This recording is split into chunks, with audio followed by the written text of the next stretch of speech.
It's a very important question. When you are starting your USMLE journey, it seems to be a marathon. Okay, it's not a sprint, it's a marathon. So you should know how to start your journey during your med school if you want to complete the USMLE journey after your graduation. So it's important to know how to be productive for your USMLE in your med school. So let's see what USMLE has for you, what they want from you. So what they want, there are four pillars for the USMLE. The first, exam preparation, step 1, step 2, then OET, and then step 3. Then comes the electives in USA. That is also important because you need to know how the US system works for the healthcare, right? How is their healthcare, how the EMR system works, how the insurance system works, how the research has impactful journey in healthcare. So all those things come in the electives. Then comes the resume building, the events, and also how you are creating your resume along with the research. So these are the four pillars, and as medjections, as me being the mentor, I'm trying to handle all these four pillars for you so that your journey will be obstacle free and you know you have the right guidance and you are just preparing and clearing the steps. So let's see what you have in your year 1 and 2. The major subjects include your anatomy, physiology, biochemistry, micro, patho, and pharma, right? And then there are some minor subjects like genetics, histology, embryology, immunology. So now, when you are studying for step 1, these subjects are included. Now, how to take all these subjects? So in USMLE, there are multiple sources, not even multiple. We have vast resources for step 1. And these are the high yield resources along with first aid. First aid is the guide that you have to take from day 1. So for the anatomy, this is my experience. I'm sharing it with you. The first thing that I used to do during my med school was using KenHub. Now there are other resources also, but still I feel that KenHub is the high yield resource. Many students also use BNB, Boats and Beyond. And Boats and Beyond is very high yield for biochemistry, physiology. Some students also refer Dr. Najib. For some of the topics during my biochemistry, I use Dr. Najib. Then comes the pathology. For the pathology, the high yield comes from the book Pathoma. They also have the videos, so you can refer that also. And some students also go for the Boats and Beyonds. Then pharma and micro. So for the microbiology, the best resource is the Sketchy. And also for the pharma, you can go for the Lippincott book because it's very high yield book. Along with that, Sketchy has videos for pharmacology and also Boats and Beyonds. So the major resource that you can use if you are the person who read from the not read but you study from the videos, then Boats and Beyond is one of the thing for you. Then Sketchy is another. Sketchy, without Sketchy you cannot complete your micro. That's my belief. So for micro you need Sketchy. Then if you are a person who loves to read from the book, then for that you have Pathoma for pathology, pharma, Lippincott. Physiology also you can use Lippincott, and for biochemistry you can refer the notes from the Boats and Beyonds. So these are the major sources. And now in the middle you can see osmosis. Why I have noted this point? Because when these are the sources from where you are studying. But when it comes to the revision of the high yield points, you can use osmosis for revising the topics. So osmosis you can use for all the topics for the revision and sometimes to initiate. For example, if you are scared of anatomy, then you can start from the osmosis because it will build your interest. So that can also be done. So these are the major resources that you can use for your USMLE journey during your med school.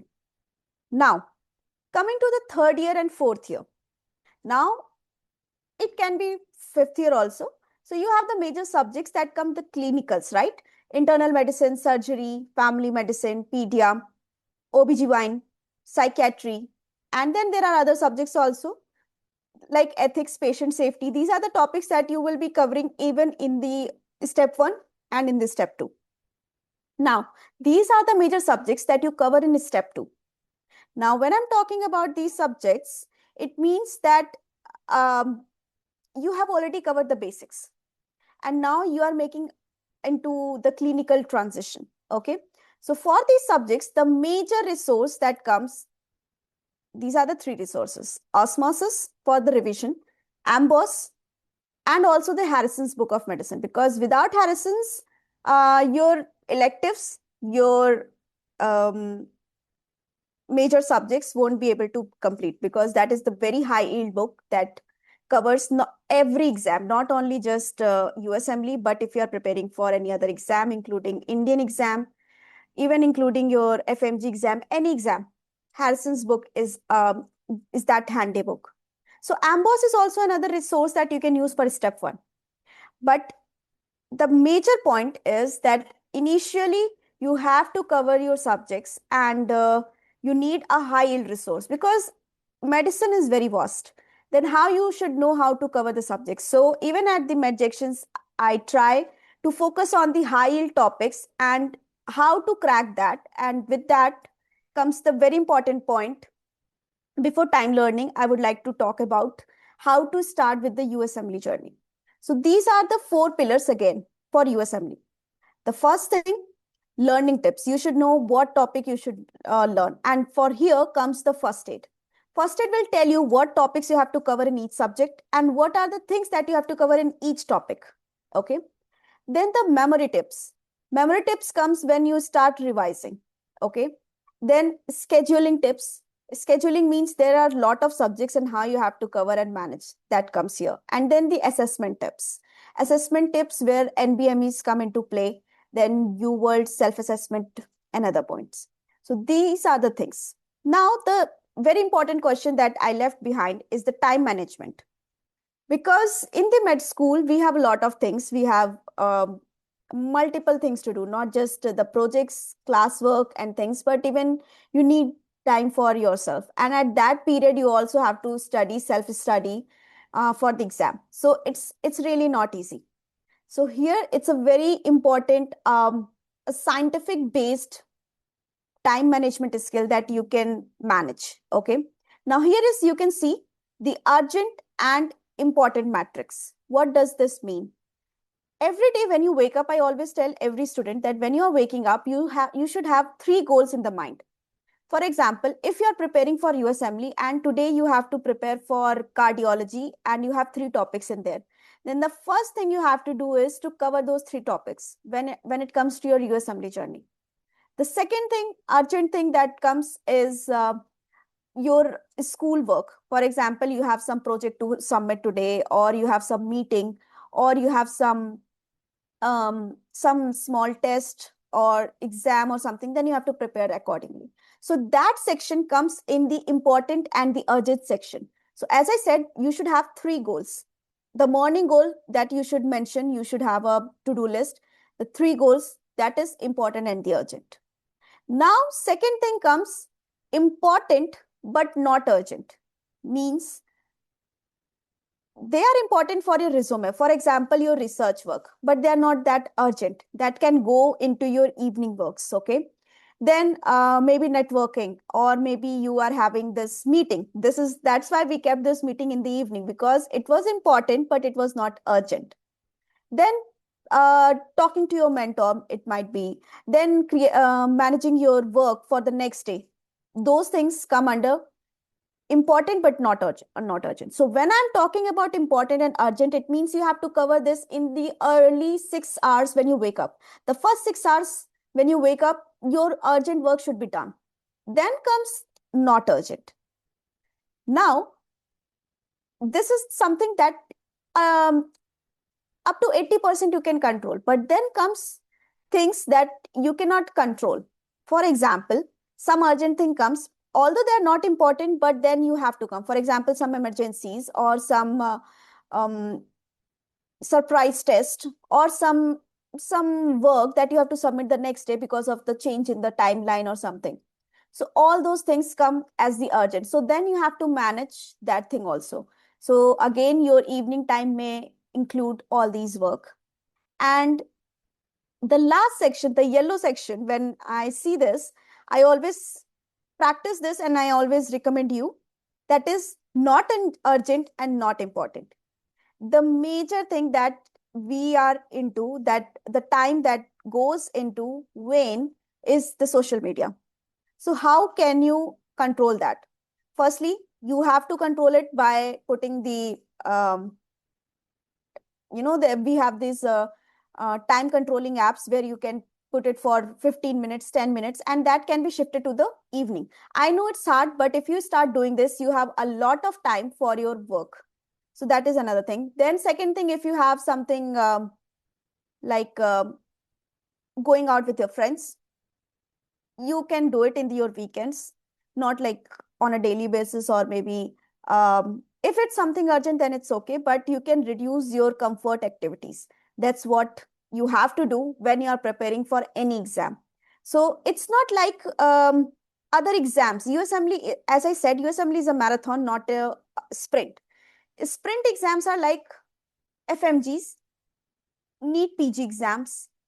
That is one step exam. You give the exam, you prepare it for a year or two, but mostly students start preparing early. But still, the dedicated period is shorter. But here, USMLE are USMLE, UKMLE, AMC. These exams are multiple steps, and for these exams, you have to start planning and preparation at the earliest. Okay, that's very important.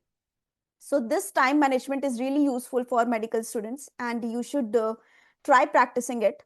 You might feel that it's hard initially, but trust me, once you are done with week one, you will be able to do continuous time management. Now, as I told you, now here is the timetable that I prefer for students who are in the dedicated revision period. Now you can see there are only 2 to 3 days for each subject. This was for September, October, and November students. So in 3 months, not even 3 months totally, but in 2 months, they revised all the subjects. They did the questions. So this is how we try to prepare them for their final dedicated exam period. So you can see here, only 2 to 3 days for each topics, each specialty, right? Each organ system. Then how they're managing this? Because they are preparing for the high yield topics. We provide them with the high yield topics, we guide them, and then they start preparing for it. Along with that, there are breaks in between, and along with that, they do it with the question banks. Now, when I talk about question banks, if you're preparing for USMLE journey, then the first thing that you have to invest is UWorld. Without UWorld, I believe USMLE preparation is not worth it, because UWorld is not just for your exam preparation, but it teaches you how to be a good doctor. It teaches you how to crack a question, how to crack a case. And that is very, very beneficial for medical journey as a doctor also. So now let's talk about how to use UWorld wisely for preparation. So it's a big investment. I'm not saying it's cheap, but this is the best investment you can do for your exam preparation. Okay. Now, UWorld is not a testing thing. It's a learning tool. UWorld will help you to, you have prepared your exam, your topics from the books for other resources, but now it teaches you how to crack a question, how to apply your knowledge. So UWorld is a learning tool. Okay, it's not a thing that, okay, if you did 20 questions and you did the right answers just for 10 questions or 7 questions, then you are not doing good. No, you have to analyze those wrong questions, that what made you wrong, get those questions wrong, and how to correct them. Because UWorld has a very extensive explanation for each question. And that way you create your knowledge and your application based knowledge. So that's important. Now, next thing, how to review UWorld. So if it is correct, then you can scan the explanation. You can, you know that, okay, I made it because I know the answer. But at sometimes there will be 50-50 thing. Then you have to read the explanation. You have to get why you did the question right or why you did the question wrong. And the option where you were confused, why that is not the answer. So this is how you do the UWorld analysis in any exam. Doesn't matter which exam you are preparing for. It's very important that you check, you know how to analyze the question paper. It's not important that how much you are scoring in the exam. It's important how you are analyzing. Okay. In the exam means in your tests, okay, not in the final exam, but in the test. That builds your confidence, that builds your real scores for the exam. Okay. Now, there are different modes in the U world, if you know that. So the U world has two modes. One is the online mode, and another is the exam mode. So in the modes, you can just check which mode you want. If you want the timed mode, it will help you to, at the end of the exam period, you can, like, when you are close to the exam, then at that period you can use the timed mode where you get I think 60 minutes for each block. So that way, otherwise you should go with the tutor mode where you build the knowledge. So these are the major steps for the U world. Okay. Now, a very important topic I want to discuss with you, and I want everyone's attention here: how to build your resume. I get a lot of questions here, why resume building is important, even if you are giving any exam. I have heard this a lot of times. Oh, I'm not preparing for USMLE or some another international exam. That's why I don't need resume. No, you are wrong here. Why you are wrong here? Because even if you are preparing for NEET PG, even if you are preparing for FMG, and after you come here in India and you are planning to join a private hospital, or if you're planning to join as a junior resident, or if you're planning to join as a medical officer in charge, then what you have to show in your resume, because every second doctor wants a time period where he or she can prepare for the exam. So they are going to go for the house jobs. So why they should select you? Then also you need a CV. You need to show um, that what you are preparing. Okay. So this is, Dr. Strange, we we have to be like him. We have to show that, oh, I know this, I know that. You have to beat your own drums. You have to show that what are the things you have done, because before you go anywhere, your resume goes there. Okay. So when your resume goes there, it should show that you are the perfect choice for them, right? So now what are the options? So the first option is uh, remote research. When I'm saying remote research, means the online research that we do, maybe clinical review, systematic review, letter to editor, you can show up. Now, research is a separate topic we will be discussing in the next event, hopefully. So research is also very important, but you should know what to do in the research. So next event will be about that, hopefully. Now, online volunteering. That's also one of the good thing to go for, because how you can go for online volunteering. For example, James, they provide a lot of opportunities.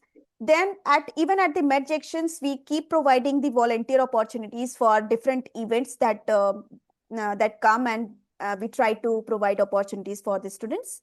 So you get the certificate, you can show up in your resume that yes, you volunteered in this program at different positions.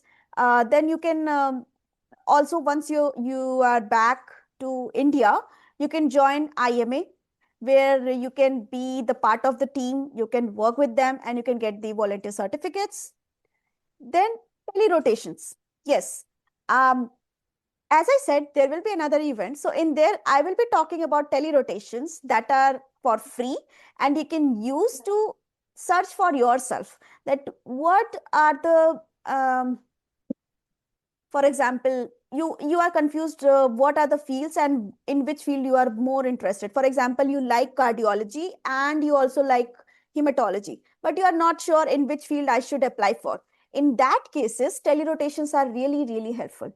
So I will be talking about telerotations also. Then online courses and workshops. There are multiple online courses and the workshops. and even the offline courses and workshops that are really useful. And I believe GEMS keep providing you with these opportunities. Along with that, you can also do one thing, that there are courses like BLS, ACLS. All these courses are really useful. It is valid for 1 year or 2 years maximum, but these courses really help you to not only be the BLS provider, ACLS provider, but also as you can show it up in your resume, and it really impacts your resume. Okay. If I see a resume where there is no BLS, ACLS, and if I see someone with BLS provider, ACLS provider, of course, I will select that person as a doctor, because in the emergency cases, that doctor is eligible for the BLS provider as a BLS provider and all. So this really impacts your resume. Okay. Now, medical scribe and translation work. There are a lot of opportunities these days where you can work as a blogger. You can work with the teams like that. Even in the med sections, we have these volunteer opportunities, and we have the other opportunities like this. So students can join and can work for 2 to 3 months, and they can get the certificates. So these are the skill building things that you show up in your resume. That now what do students do? There is one question I'm going to ask. uh, you have two resumes in front of you. One resume was built up in just a year, because it shows that in the fifth year student did this, and all the first to fifth year there is no work he did. And in the second resume, there is a student who was active since day one of the med school. He did some course in year one. Year two, he did something else. Year three, he did something else. And there is a whole story. He built up his resume. Which one is more impactful, the first one or the second one? So I believe everyone will say about the second one, because that is more impactful, right? Because you can see the whole journey of a student. So resume building is not a year work. It's your journey. You show up your journey, what you did from day one to uh, at, till graduation. So all those things. And even after graduation, you keep adding up in your resume, whatever you did, you do. So it's very important. Don't take it um, lightly. It's really important you start building your resume, even if you are not preparing for your assembly, or even if you're not preparing for any exam. But even if you need a job anywhere in the world, you need your resume. So start working for your resume. Okay. So as I told, your skills should be shown up there, right? And yes, a very, very important point. In meanwhile, I have seen students, they have a lot of skills, and they are not good in their medical school, and they have this explanation that I was busy there, I was busy there. No, you have to make a balance. You have to show up your GP also, because for example, if you're applying to a some good hospital, and they're asking your medical transcripts, and they see that they want students above 86%, and you are at 85% or 75%, you are already cut off from there. So I'm just saying that you should try to focus on your percentage, your GPA, so that you can build your medical school transcripts also a stronger profile. Okay. Now, electives. These are the major thing, because as a USMLE aspirant, you need 3 letter of recommendation. LOR is letter of recommendation for your application, ERAS application, because ERAS application wants you to show up that you worked in US. You know how the US health system works. All these points you know, but how come you can analyze that? So now, for the electives, there are 3 types of electives. First, hospital based rotations. Second, clinic based rotations. And then online rotations. So as I told you, online rotations, tele rotations, they are good for your initial years, because you can just know which field you are into, and that is useful. But coming to the hospital based rotations and clinic based rotations, the very important thing, if it is college and hospital based rotations, means you are applying to a college. For example, if you are applying for Stanford, or if you are applying for Cleveland, maybe Mayo Clinic. So these are also college based and hospital based rotations. If you're applying at such places, you have to apply only and only when you are in the 6th year. means in the last year. If you have the course for 5 years, then it's the last year that you have to apply for. Only in the last year you can apply. So if before the last year means your maybe fourth year or maybe fifth year, whichever year you have in the system. So in accordingly, you have to start your application. You have to start your visa. You have to do all those things. You have to apply. And if they select you, then you can go for your rotation there. Now, coming to the clinic-based rotations, you can, for that, there is no limitation. You can go even after your graduation. You can go before graduation. They don't have this rule. And also, they are cheaper than hospital-based rotations. And another pro point is that you analyze different patients. You work on the EMR system. You also work and you can also discuss cases directly with the clinician. So it has more impact, and the clinician has less load compared to the hospital-based rotation. So he or she has time for your letter of recommendation. It won't be generic, because when it is university-based letter, it's not that specific. They are not going to give instances. It will just show up that is, yes, you did it in the college. But when it comes to the clinic based rotations, they are more personalized letter of recommendations, and they are more stronger. So that's why students prefer clinic based rotations. And then comes the online rotations that I already talked.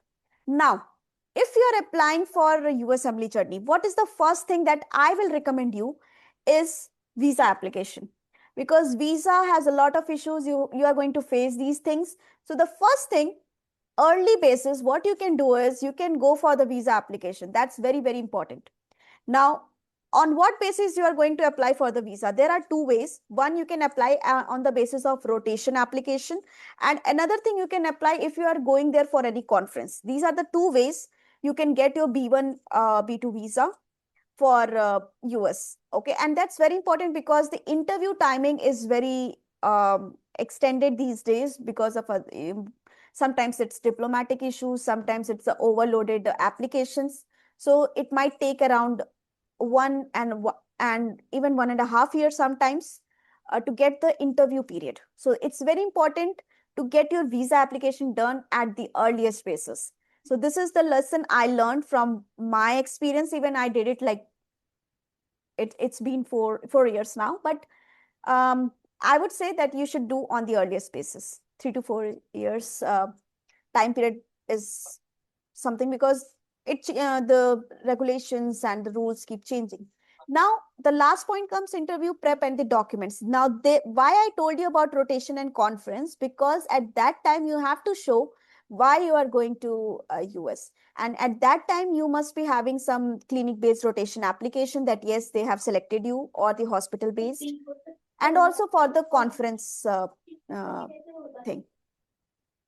Now, as I told you about research and elective opportunity, so this is for you guys, research and elective opportunity. So this time for the new year plan, we have two opportunities for you: clinical review and the letter to editor, where you will be guided and you will be taught every single thing on how to write and how to publish. All those things will be there along with gems. Now, second thing we have for you is a special scholarship option for meritorious students for electives in US. So if you are interested to go in go for electives for the new year, from January to till July, then you can talk to us, you can apply, and there will be free guidance for the research and resume writing. So for this, I would request everyone to please follow us, and this is the WhatsApp channel where you can join us, and we will be helping you.